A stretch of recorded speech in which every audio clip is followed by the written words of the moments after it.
राधा कुमारी आप सभी का अनुजनल स्टडी में स्वागत करती हूँ।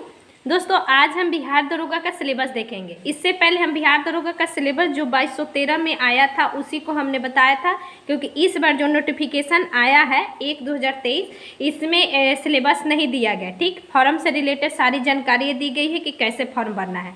तो पहले का जो सिलेबस है उसी को पढ़ना है और सेम ही सिलेबस चलता है। ठीक है, थोड़ा सा करेंट अफेयर्स हमेशा बदलता रहता है और क्वेश्चन का पैटर्न आप लोग देखते जा रहे हैं, दिन प्रतिदिन हार्ड करते, तो इसलिए पढ़ना बहुत अच्छे से ज़रूरी है।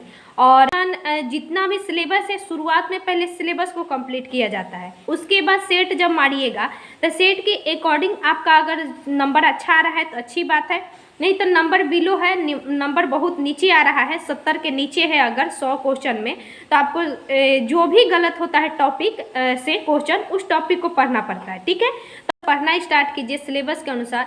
तो 2 सब्जेक्ट को उठाइएगा। ठीक है, या तो आप साइंस को पढ़िए या हिस्ट्री को पढ़िए। अगर साइंस आप पढ़ना चाहते हैं तो अभी समय है, क्योंकि 1 से 2 महीना 3 महीने लगभग समय लेगा आपको। तो 1 से 2 महीना तक ले हम तो कहेंगे कि सिलेबस को कंप्लीट अगर आप कर लीजिएगा तो आपको आगे दिक्कत नहीं होगी। उसके बाद सेट मारिएगा, उसके बाद रिवीजन पार्ट लीजिएगा। ठीक है, सामान्य ज्ञान और वर्तमान घटनाएं। ठीक है, करेंट अफेयर्स में क्या क्या अभी तैयार कर लेना है। पहला है चैंपियन, जितने भी खेल में विजेता होते हैं, मतलब खेल से बहुत क्वेश्चन आता है। ठीक है, तो खेल अंतर्राष्ट्रीय और राष्ट्रीय पूरा देख लेना है। खेल में बहुत है, बीमारी में जानकारी रखना है।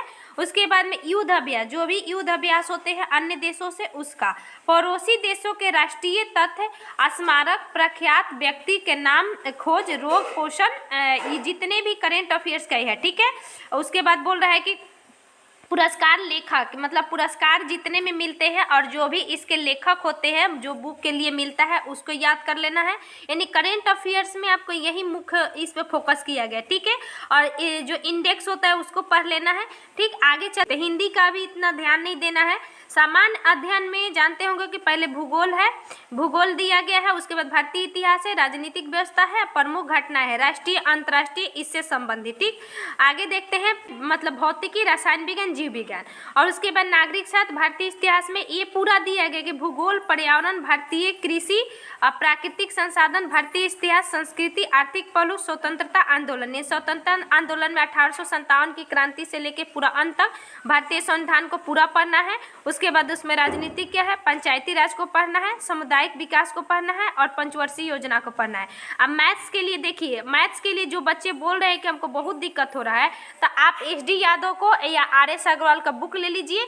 अगर आपको प्रॉब्लम होता है तो यूट्यूब पे बहुत सारे वीडियो मिल जाएंगे, बहुत सारे चैनल्स है, चैनल्स के द्वारा भी आप पढ़ सकते हैं। जैसे कि देखिए, औसत को तैयार करना है, सरलीकरण को पढ़ना है, प्रतिशत को पढ़ना है, वर्क और मतलब समय और कार को पढ़ना है, लाभ हानि को, सरल और चक्रवृद्धि ब्याज, क्षेत्र, समय यानी क्षेत्रमिति जो होती है उसको, समय, गति, निवेश, HCM, LCM, HCF जो हम लोग पढ़ते हैं। उसके बाद आयु पढ़ना है, ग्राफ पढ़ना है। अब विक्टोरिया क्या क्या दिया है। रीजनिंग में जो आपको पढ़ना है इसमें एनालॉजिक प्रॉब्लम, ठीक है, और उसके बाद सिमिलरिटीज और डिफ्रेंसिएशन पढ़ना है। डिस्क्रिमिनेशन जो कि हम लोग पूछते हैं ना कि 4 है, इसमें से अन्य कौन है। ऑब्जर्वेशन पढ़ना है, कथन पढ़ना है। फिर उसके बाद डिसीजन मेकिंग, उसके बाद रिलेशनशिप जिसको हम लोग संबंध पढ़ते हैं कि मामा के मामा ऐसे करके पूछता है। कंसेप्ट है, विजुअल मेमोरी है जिसको हम लोग नहीं बोलते कि अगर इस प्रकार है तो ये क्या होगा। ठीक है, उसके बाद स्पेस विजुअलाइजेशन है, एनालिसिस है, जजमेंट, वर्बल, उसके बाद क्लासिफिकेशन है। ठीक है, उसके बाद आप GK GS और करेंट अफेयर्स पर ध्यान दीजिए। करेंट अफेयर्स में जो सिलेबस है उसके अनुसार पढ़िए। दोस्तों, अच्छा लगे तो वीडियो को जरूर शेयर कीजिएगा। Thank you so much.